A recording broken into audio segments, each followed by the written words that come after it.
esse evento que mostra principalmente o esvaziamento dos BRICS, né? O B2 do Trump afetou a autoestima dos BRICS de forma significativa no final das contas, né? E o outro aviso é a nossa vaquinha. Lembra que estamos fazendo uma vaquinha para ajudar os ucranianos que estão chegando lá na Ucrânia, o exército ucraniano. Então, de certa forma, estamos ajudando ao exército ucraniano, né, a manter esse pessoal.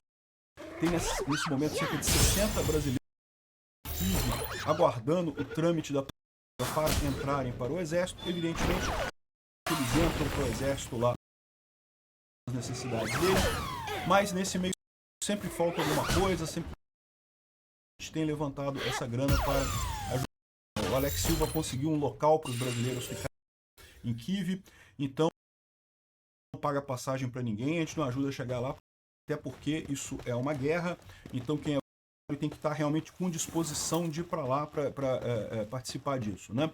Mas, uma vez estando lá em Kiev, a gente pode ajudar com esse tipo de coisa. O processo burocrático para entrar no exército ucraniano atrasa um pouquinho.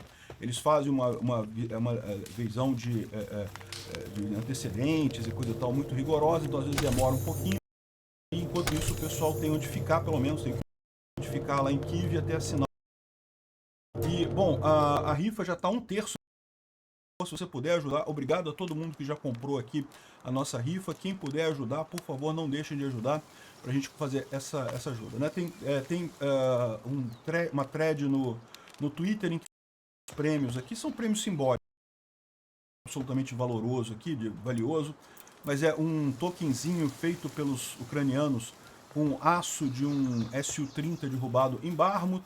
Aí tem uma badge do batalhão Azov, tem selos aqui comemorativos. Aqui é o selo comemorativo da chegada dos F-16 na Ucrânia. Mérito ucraniano também, né?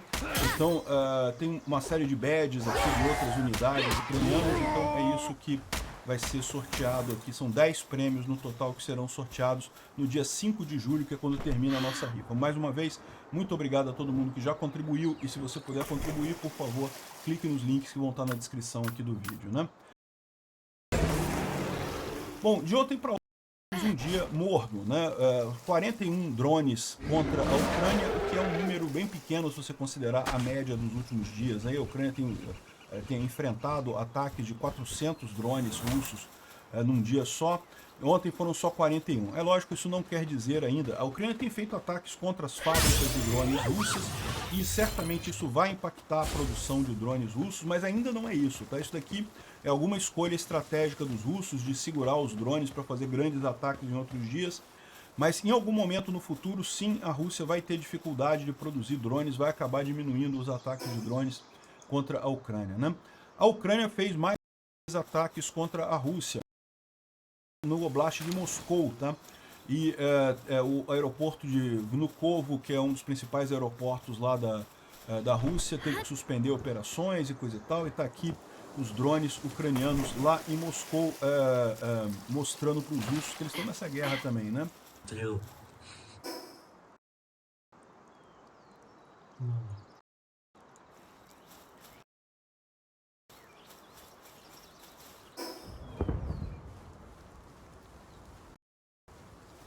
Pois bem, houve ataques lá contra a Rússia, lá na região de Moscou, não na cidade de Moscou, em região de Moscou. A gente sabe que tem fábricas de drones aí na região de Moscou, então provavelmente esse foi o que a gente ainda não tem informação verdadeiro e se teve sucesso no ataque ucraniano, né? De qualquer forma, como eu mencionei, no mínimo os russos sentindo mais nessa guerra. Bom, lá em Skalysk Krai, da Rússia, continuam os incêndios muito grandes por lá. Dá para ver enormes colunas de massa, né? A gente sabe que é um incêndio florestal normal, não há um ataque ucraniano, mas está muito grande para a Rússia isso daqui. Se você olhar aqui, ó, toda a região pegando fogo, a Rússia, ok, é normal essa época do ano, é uma época seca por lá. O número de incêndios esse ano está muito maior, até porque a Rússia degradou todos os serviços de proteção lá na Rússia, né? Todo mundo foi mandado para a Ucrânia e coisa e tal, sobrou poucas pessoas para cuidar realmente do povo russo, então isso se transformou numa tragédia aqui nessa região, né? Tá, a Mongólia está aqui embaixo, aqui já é China. O Lago Baikal é bem do leste isso daqui, né? Bom, a informação que a gente tem é referente ao ataque que aconteceu anteontem, né? Alguns dias atrás, né? Os ucranianos têm atingido Tokmak aqui em várias regiões, então tem vários ataques que aconteceram por aqui. Como eu já expliquei, a Rússia não está usando mais a ponte da Crimeia para abastecer a Crimeia de combustível, porque a Crimeia está degradada, está com risco de colapso, então os russos não colocam cargas muito pesadas aqui na ponte da Crimeia. Eles é usar uma ferrovia que tem aqui no sul, eles fizeram a renovação ela aqui em Tokmak e Melitopol aqui na Crimeia, né? Os ucranianos têm feito ataques sistemáticos nessa ferrovia, destruindo os tanques aqui, isso deixou os chateados. Repara que os ucranianos atingem trens de combustível, não atingem trens de passageiros, mas trens de combustível acontecem. E aí os russos liberaram essa imagem aqui, ó, que mostra eles tentando destruir os drones que estavam atacando o trem, mas que mostra que dos 14 drones usados, 9 foram derrubados pelos russos, ok. Mas é sempre assim, né? A vantagem do drone é essa, é um negócio barato, então mesmo que o inimigo derrube um monte deles, alguns conseguem fazer o serviço, e esse é o caso aqui nesse ataque. Deixa eu botar o som nisso daqui para a gente ouvir.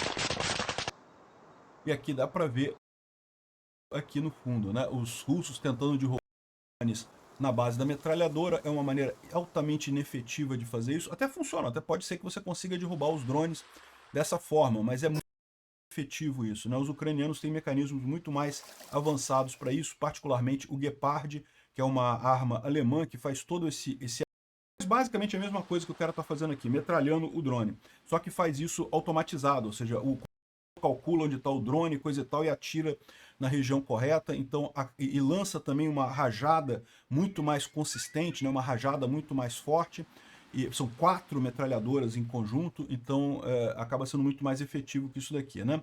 Eles dizem que derrubaram 14 drones, mas o fato é que a gente vê aqui o trem já está pegando fogo aqui no fundo, olha lá, já tem coisa pegando fogo aqui no fundo, na própria imagem que os russos publicaram. Então, ou seja, não teve tanto sucesso assim no final das contas, o trem foi atingido de fato por ali, né? Bom, a gente tem a informação também de que a tentativa russa de avanço ali entre Pokrovsk e Toretsk, né? É nessa região aqui, ó. A gente está falando dessa região aqui, ó. A gente sabe que os russos estão tentando nessa região aqui e também tentando aqui em Toretsk, que é nessa região aqui, né? E esse avanço aqui entre as duas cidades, algumas informações aqui do Magyar, dizendo que ele está operando nessa região e diz que a situação da infantaria russa é muito pior do que está sendo dito, né? Recentemente que os russos têm 80 mil mortos esse ano até aqui, né? E na verdade ele diz que é no mínimo 160 mil mortos em dezembro do ano passado. Está falando só desse ano. Considerando toda a guerra da Ucrânia, são 1 milhão de mortos russas, né? Entre mortos e feridos graves, né?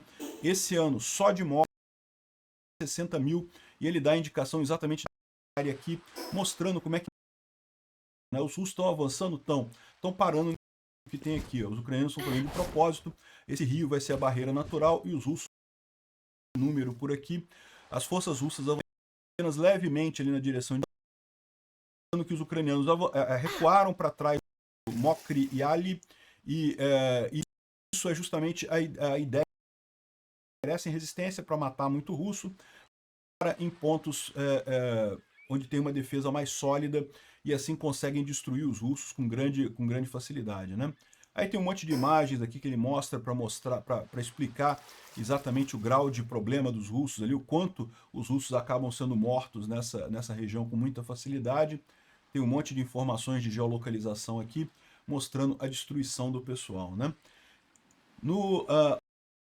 Traz para a gente aqui mais uma vez as informações sobre avanço, mas na verdade mostra que não teve avanço nenhum, né? Está aqui na região de Chassiviar, está parado, não conseguem avançar aqui em Chassiviar. Os russos estão tentando avançar aqui, né, em direção à Constantinívica, que fica atrás da minha cabeça aqui. Deixa eu tirar minha cabeça daqui. Constantinívica é essa cidade aqui, Chassiviar é essa outra cidade. É aqui.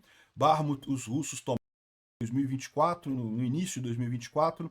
Tem tentado tomar Chassiviar ao longo de todo 2024 e 2025 e não conseguiram nada na metade do caminho aqui.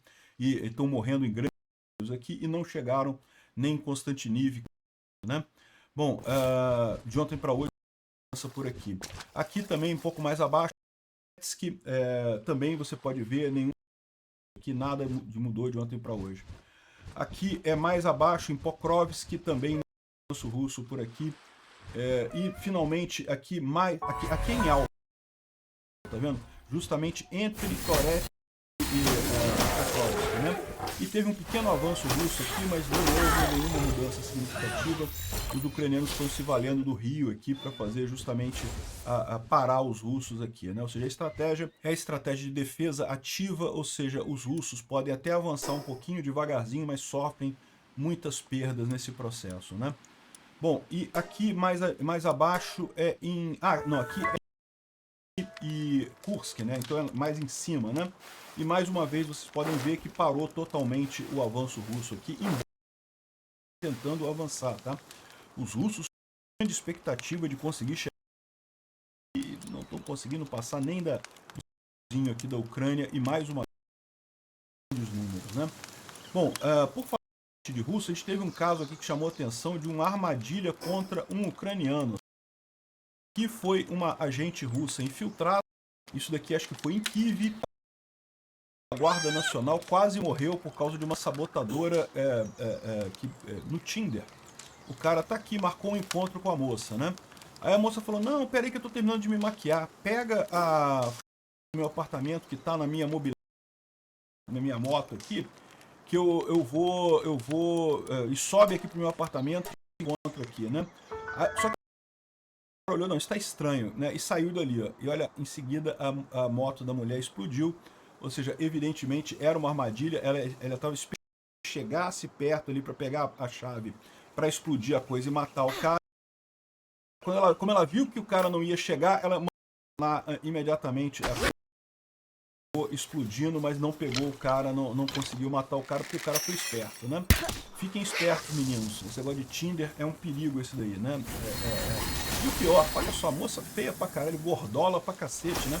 Eu tenho certeza que o Tinder dela devia ser melhorzinho um pouquinho. As moças sempre têm uns truquezinhos pra parecer mais bonitas das fotos. Nada de errado não, mas enfim, né? No final da conta, tá na hora de aparar o bigode, moça. Foi presa, prisão perpétua, vocês sabem, né? Traição à pátria, prisão perpétua. Tratada muito bem na cadeia, pelas outras presidiárias, inclusive, né? Vai ficar o resto da vida na cadeia, isso daí.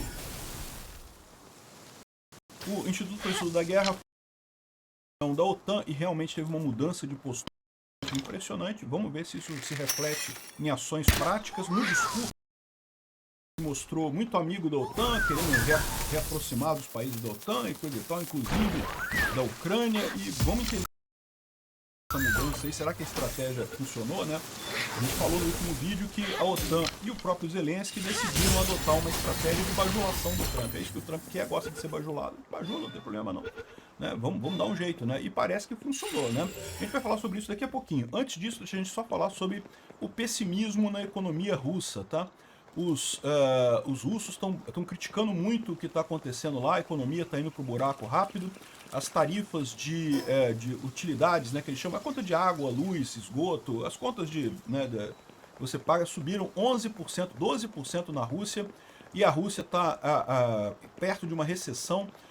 O preço do óleo caiu abaixo de $60 o barril, ou seja, o pessoal está criticando muito o governo Putin lá na Rússia por conta da economia. É o que a guerra de Israel com o Irã, o preço do petróleo subiu muito. Isso, como eu falei para vocês, isso ajuda a Rússia, porque um petróleo mais caro, a Rússia consegue receber mais pelo petróleo, mesmo com as sanções, consegue receber mais pelo petróleo. Mas parece que a gente ficou no melhor. Que eu falei para vocês, que a briga entre Israel e o lado positivo e o lado negativo para a Ucrânia. O lado positivo é que justamente o Irã, que é um aliado da Rússia e coisa e tal, ainda estava ajudando muito a Rússia, fornecendo peças para Shahid, né, ajudando a exportar o óleo russo, não sei o que lá. Esse aliado o Putin não tem mais, porque o Irã agora está destruído, né, está completamente destruído. Muitas instalações militares iranianas foram destruídas, mas, por outro lado, isso tinha prejudicado a Ucrânia porque o preço do petróleo subiu, e o preço do petróleo subiu ajuda a Rússia. Só que agora, como foi uma guerra rápida, destruiu o Irã completamente e acabou a guerra, o preço do petróleo já está voltando aos patamares abaixo de $60 o barril, que torna inviável a exploração disso. Ao mesmo tempo, o Irã continua destruído. Então, da mesma forma, a Rússia perdeu a ajuda que contava do Irã, até porque a Rússia não pôde ajudar o Irã nessa guerra, né? Acabou que meio que o Irã ficou se sentindo traído nessa história. A Rússia perdeu o aliado e não tem o preço do petróleo também. Ficamos no melhor dos mundos no final das contas, né? Tem mais rastreio de pátios de equipamentos militares lá na Rússia, o pessoal fazendo a verificação do que a Rússia ainda tem pátios militares por lá, e isso mostra como que eles estão chegando no final desses pátios completamente, né? A Rússia não produz novos blindados, ela reforma blindados antigos que estão jogados no meio do mato. Só que cada vez mais os blindados que ainda restam para a Rússia estão em estado muito ruim, são coisas muito antigas que são em estado muito ruim, ou seja, acaba sendo pior. A cada momento fica mais difícil. Não vai acabar os tanques para a Rússia. Sempre vai ter blindado para a Rússia. Mas está cada vez blindados piores, com menor capacidade, com maior custo para serem reformados. Isso daí aumenta a pressão na economia russa, né? Além disso, uma outra coisa que está surgindo na Rússia é a rejeição aos militares que voltam da linha de frente.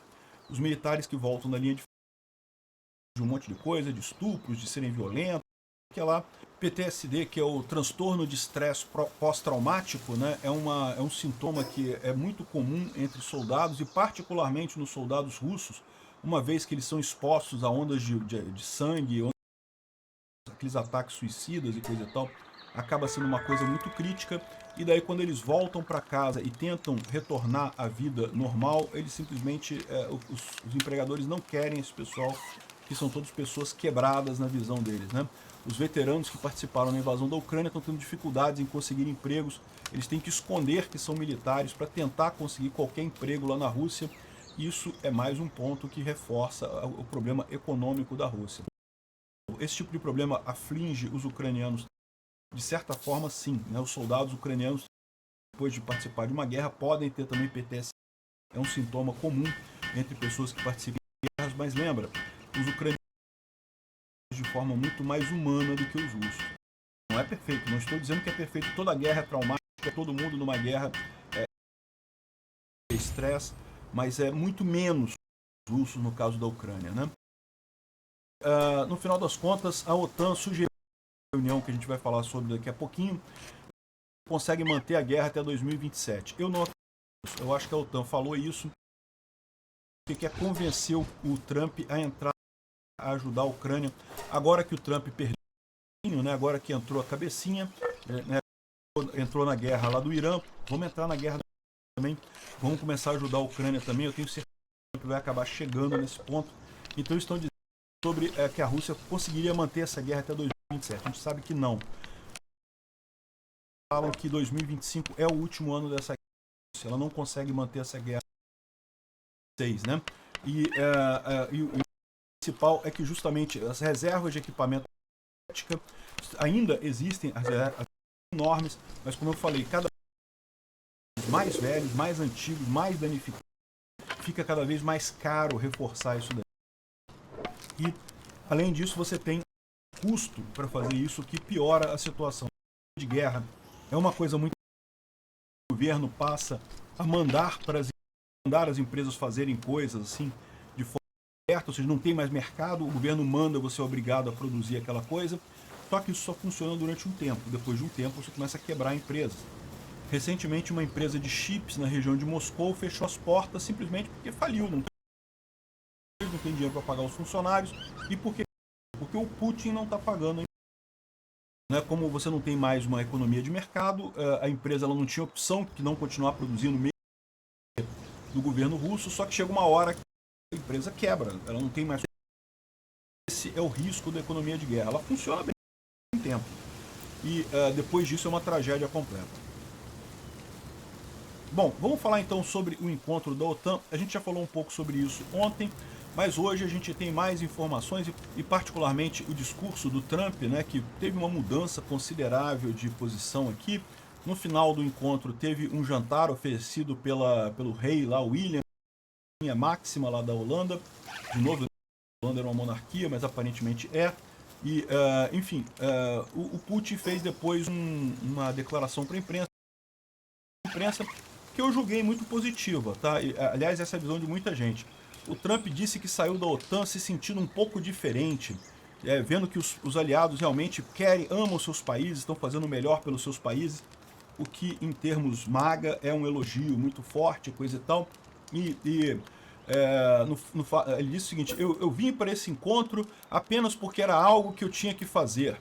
E no final das contas, estou saindo daqui satisfeito, estou saindo daqui sentindo que houve uma mudança de postura e, no final das contas, os países da OTAN todos acharam por bem aumentar o gasto militar para 5% e, a grande notícia, nesse 5% inclui-se ajuda à Ucrânia. Então, essa é uma excelente notícia para a Ucrânia. Os países europeus podem aumentar em 5% os seus gastos militares e deduzir desse valor a Ucrânia, o que significa que a Ucrânia deve ter mais ajuda dos países europeus depois desse encontro lá, né? O Trump elogiou isso, parece que só a Espanha não aceitou. A Espanha vai continuar com 2%, mas o Trump já falou que vai dar um jeito de pressionar a Espanha e que vai acabar mais caro para a Espanha essa decisão dele de não aderir ao 5%. Ele falando aqui, ó, eu vi os chefes deles se levantarem e o amor que eles têm por seus países é inacreditável. Às vezes eu vi alguma coisa assim, né? Eles querem proteger os países e eles precisam dos Estados Unidos. E sem os Estados Unidos não vai ser a mesma coisa. E é realmente algo que me move isso, né? Foi grande, foi muito bom. Eu saio daqui vendo diferente a coisa. Eu saio vendo que essas pessoas realmente amam seus países. Não é mais uma roubalheira. Ele estava acusando a Europa de roubar os Estados Unidos. De novo, é idiotice, mas o importante é você notar a mudança de tom do Trump, né? E nós vamos ajudá-los a proteger os seus países de Trump. Uma mudança de tom marcante, né? Outra coisa que chamou muita atenção, essa jornalista ucraniana que fez pergunta, ela é da BBC na Ucrânia, e falou sobre se o Trump venderia Patriots para a Ucrânia, né? Lembra? Comprar mais mísseis Patriot, quer comprar mais Patriot, quer comprar, não, é comprar. Está aqui o dinheiro que quer comprar mais Patriot. Estava meio indeciso nisso. E nessa resposta vai ajudar. Foi um momento muito marcante. O Trump conversando com a Miroslava Petsa. O nome dela correto, isso aqui, ó. Miroslava Petsa, exatamente, é repórter ucraniana, né? Os Estados Unidos está pronto para vender os Patriots para a Ucrânia.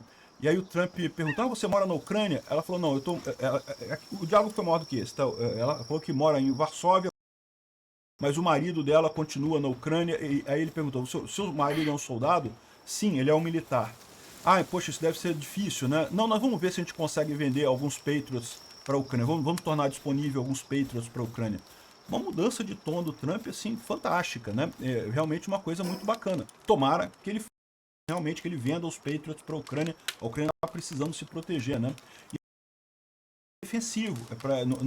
Se a posição do Trump não quero Putin, o Patriot não fere ninguém. Pode, tá? A Ucrânia andou usando uns Patriot para derrubar avião russo, mas em tese é defensivo, né?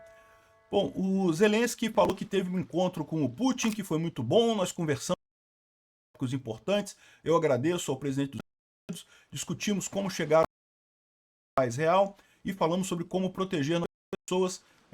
Eu apreciei a prontidão dele de trazer a paz mais próxima e detalhes se seguirão. Ou seja, não foi nenhum detalhe ainda, mas ele está dizendo que foi uma coisa muito positiva o encontro com ele disse que foi muito positivo o encontro com o Zelensky. Ele falou aqui: eu encontrei com o Zelensky, não teria como ser melhor e coisa e tal. Enfim, no final das contas, acho que a coisa funcionou, hein? Eu acho que a abordagem que a OTAN adotou e que o Zelensky adotou também. O Trump gosta de ser massageado, então vamos massagear o ego do cara, né?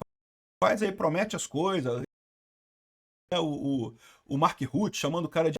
Depois ele disse que não, tá? Que ele falou... A frase saiu errada e tal, né? O pessoal... Mas olha só, até aqui, ó. Aqui, olha o vídeo que os Estados Unidos postou, a Casa Branca postou lá do encontro com o recebido pelas pessoas lá na Holanda e coisa. O Dad voltou para casa. Paizinho voltou para casa. Dad's home, né? Funciona. Pô, meio que foda-se, cara. Tem que elogiar o cara e coisa e tal. Beleza, fazer o quê? Esse negócio de bajulação geralmente funciona com fracas, né? A pessoa fraca gosta de ser bajulada, né? O Trump não é fraco. O Trump é presidente dos Estados Unidos, né? Força muito grande no lado, como ele foi muito atacado lá nos Estados Unidos pelos jornais de lá, talvez se sentir fraco e ele goste dessa bajulação. Beleza, o importante agora do lado da Ucrânia, ótimo, pronto, deixa pra... E até os russos estão se sentindo mal agora. Lembra que o Trump na Rússia, agora não mais, agora os russos percebem que não, o Trump está do outro lado mesmo. Toda a tentativa do Putin ser o Trump a derrotar a Ucrânia, né? Ou seja, o Putin queria que o Trump ganhasse a guerra para o Putin, né? Destruísse a Ucrânia sozinho para o Putin. Não conseguiu. Só lá na Rússia agora já está começando a ver o Trump de outra forma aqui, né? Chegou a melhorar a visão aqui dos Estados Unidos e agora caiu de presidente americano. Aqui, ó, positiva já está negativa aqui agora. Isso aqui é a opinião de russos sobre o... Então é uma boa medida, ou seja, estamos indo no caminho certo no final das contas. Se só dar uma bajulada no cara, dá uma bajulada, problema nenhum, né? Se o a gente veste terno, pô, tem problema não, é coisa de vestir terno, mas a gente veste terno. Bom, olha só, chegou um avião com oficiais de Moscou nesse momento, que foi ontem, no final do dia, um avião saiu de Moscou e foi para os Estados Unidos. Que está indo aí uma delegação para negociar alguma coisa, a gente não sabe. Mas é o que eu falo para vocês, no momento que o Putin perceber que o Trump não vai mais ganhar a guerra para ele não vai ter alternativa que não seja negociar. Só espero que o Trump negocie alguma coisa que seja razoável para a Ucrânia, né? Porque a Ucrânia vai ter que aceitar isso, né? Bom, além disso, no Conselho Europeu para assinar um tribunal específico para os crimes cometidos na Ucrânia, né? Então, tá aqui o momento da assinatura. Vai criar um tribunal próprio, além do tribunal de Haia, vai ter um tribunal próprio, como teve o tribunal de Nuremberg para julgar os nazistas no fim da Segunda Guerra, vai ter um tribunal próprio para julgar os russos no final dessa guerra, né? Bom, e por final, a gente ainda tem o Orbán falando merda, né? Ele tá exprimido porque ele tem eleição em breve e parece que vai perder a eleição, dobrando na falácia contra a Ucrânia, criticando a Ucrânia, a Ucrânia na OTAN, que não vai admitir na Europa, porque a Ucrânia na Europa é trazer guerra, não sei o que. É um cara muito fraco, bicho, é um idiota esse cara. Bom, e vozes de senso comum opõem a Ucrânia a entrar na OTAN no evento de Haia, né?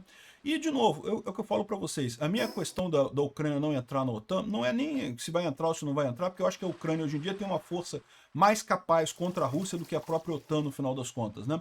Agora, a questão toda justamente é o fato de que o Trump entregou isso para o Putin sem exigir nada em troca.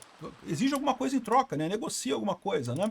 Enfim, Orbán é um idiota. E ao contrário do Putin, eu não acho que ele tenha salvação, não. Mas felizmente as eleições lá na Hungria estão aí e ele vai sair de lá, com certeza, né? Bom, e só para terminar, como eu falei, vai ter o encontro do BRICS aqui no Rio de Janeiro na semana que vem e tanto Xi Jinping quanto Putin peidaram. Nenhum dos dois vem aqui no BRICS no Rio. Ou seja, o BRICS está esvaziado. O BRICS tá tremendo das pernas depois dos B2 americanos terem destruído o Irã, né? Um monte de notinhas condenando os Estados Unidos, mas ninguém ajudou o Irã no final das contas. Enfim, mais sobre isso lá no Ancapsu, depois eu vou deixar aqui embaixo, não deixa de ver o vídeo de lá também. Por assistir o vídeo até o final. Se gostou do conteúdo, não esqueça de deixar o seu like, isso ajuda a crescer e a chegar para mais. Gostou? Deixe o dislike e explique nos comentários como podemos melhorar. Comente também de temas que podemos trazer, comentários insultuosos ou defendendo e criminosos de guerra serão sumariamente bloqueados. Agradeço a compreensão. Se ainda não é inscrito no canal, considere no botão inscrever-se abaixo e marcando a campainha para todos os avisos. Se quiser ajudar o canal, veja no nosso site como você pode fazer isso.